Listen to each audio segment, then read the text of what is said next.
Hello, good morning everyone. তো আজকে ব্লগটা এখান থেকে শুরু করছি। আজকে তো সোমবার, চান টান সব কমপ্লিট করে নিয়েছি, হয়ে গেছে। এবার পুজো শুরু করব। ফুল আনাও হয়ে গেছে।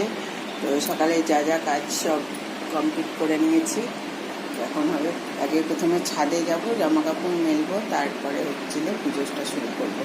তো ওকে, এবার ছাদে চলো।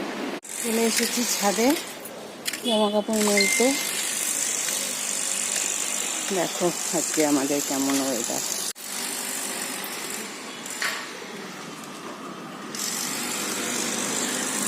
আজকে আমাদের এখানে রোদ উঠেছে, মেঘটা কেটেছে, নিম্নচাপ হয়েছিল। তো যাই হোক,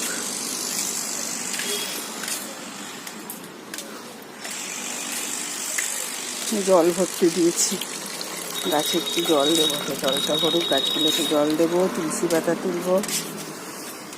এই গাছটাও বেশ বড়, এই যে কড়ি এসছে, বাবা চন্দ্রমল্লিকায় কড়ি আসা শুরু হয়ে গেছে আমার। এটা 2 বছরের পুরনো গাছ, 2 বছরটাও বাঁচিয়ে রেখেছি জল দিয়ে দিয়ে। এসেছি ছাদ থেকে। তো এবার হবে পুজো।